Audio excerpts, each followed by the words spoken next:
Our goal as parents and caregivers is to support our children's journeys and help them follow the paths that nature has laid down for them.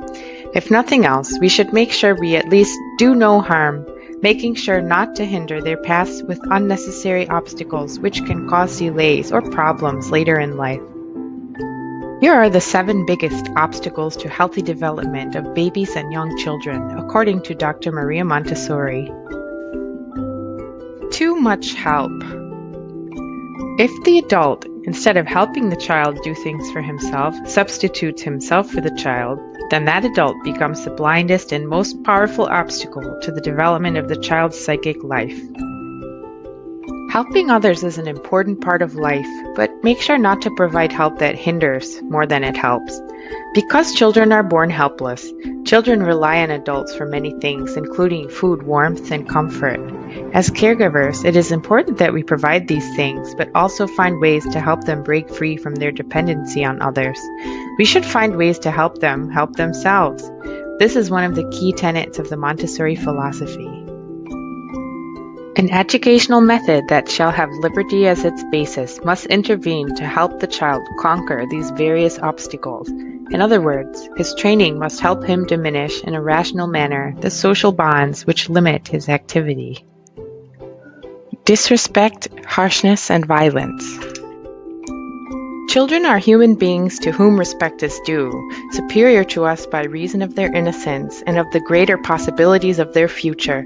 Let us treat them with all the kindness which we would wish to develop in them. Dr. Montessori noted that a child's sensitivity is greater than anything we can imagine. And since children learn what they live, the impressions they receive are what they eventually manifest.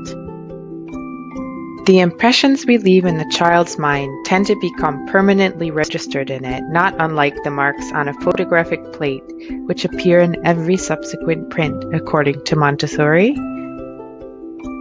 Take time to think about what you're saying and how you say it. Try your best not to be disrespectful or unkind to your child. Only when a child feels respected and that his presence is valued and makes a difference in the community will he be motivated to do and be his best. Being interrupted. The mind takes some time to develop interest, to be set in motion, to get warmed up into a subject, to attain a state of profitable work. If at this time there is interruption, not only is a period of profitable work lost, but the interruption produces an unpleasant sensation, which is identical to fatigue. Have you ever been in the zone, totally engaged in some productive or creative activity that nothing can pull you away from? This is called a state of flow, which is the mental state of operation in which a person performing an activity is fully immersed in a feeling of energized focus, full involvement, and enjoyment in the process of the activity. Babies and children experience this state of flow too, and it is not only enjoyable but necessary, since this is when they're able to make observations, notice patterns, and make connections that are crucial for their development. Nobody likes being interrupted, even babies. If you ever notice that your baby is in the zone, just leave him there. Let him do what he needs to do and finish when he's ready. Fatigue. Fatigue is more than just being tired. According to the dictionary, fatigue is an extreme tiredness resulting from mental or physical exertion or illness. According to Montessori, babies and children can experience fatigue when they are offered activities that are too difficult for them, or when they're interrupted too much. They derive no sense of joy or accomplishment from doing the activity. Instead, they get tired, frustrated, and lose confidence in themselves. Have you ever tried something that was too hard for you to do? It gets old fast and it doesn't feel good. Fatigue can be avoided by offering suitable activities that are enjoyable to work on, but offer a challenge and some sense of accomplishment once it's mastered.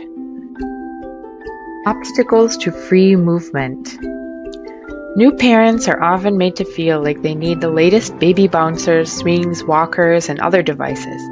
While these may be okay in moderation, any equipment that confines, restrains, or limits your baby's movement can be a hindrance to their development.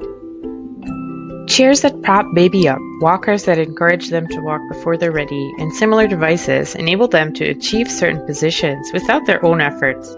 They should be allowed to move in natural ways. A soft quilt on the ground is really all you need. And lastly, lack of basic needs. In the 1940s, Abraham Maslow pioneered a new approach to understanding human behavior by focusing on the causes of healthy rather than unhealthy functioning. One of the best-known products of his work was a hierarchy of basic needs, which is understood to be essential for people to actualize their best selves. These basic needs include physiological needs, safety, a sense of belonging, and a sense of self-esteem. Only if these needs are met can a person achieve self-actualization, having a full cup, the ability to love others, contribute to society, and express their unique talents. These needs are acknowledged and met in most Montessori rooms, which prioritize a safe and child-friendly prepared environment, grace and courtesy, a sense of belonging, and freedom within limits. Despite the importance of meeting basic needs, people can and do live and lead meaningful lives without having all of their basic needs met. This is the main idea shared by neurologist and Holocaust survivor Viktor Frankl, who believed that people can find meaning in all forms of existence, even situations where needs may not be met. Dr. Montessori, a visionary who found a purpose in a world she believed could be better, who resisted gender stereotypes, publicly advocated against war as a citizen of an Axis country, and blazed trails all her life, and who worked with destitute children from the slums of Italy, would probably agree and would probably acknowledge the adaptability, flexibility, and beauty of the human spirit, which seems to have an inborn tendency to want to belong to and better the world. What are the effects of these disturbances? Every significant obstacle tends to have its own corresponding effect, according to Montessori. For example, a significant disturbance during the child's sensitive period for learning individual words can lead to poor pronunciation and stammering later in life. Being helped too much can lead a person to lack basic skills. Being interrupted or fatigued on a regular basis may lead to difficulty concentrating or following through on tasks.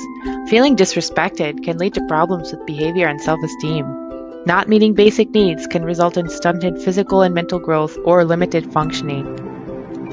Becoming a contributing member of society, which happens through a process anthropology and Montessori call normalization, is something that happens naturally and to all children everywhere when there are no obstacles present. Normalized children typically share 4 characteristics. They love purposeful work, they can concentrate, practice self-discipline, and are fairly social. When children are not able to proceed with their development normally, faced with some of the obstacles mentioned previously, deviations can occur. These can be thought of as detours of normal development or defenses, which occur when development is not able to proceed normally. These need to be addressed before they become more problematic later in life. And with that, I will leave you with this quote. Normalization is the single most important result of our work. As caregivers, it is our job to help children support and not hinder their path towards contributing to society, not only for their sake, but for the betterment of the whole world we live in.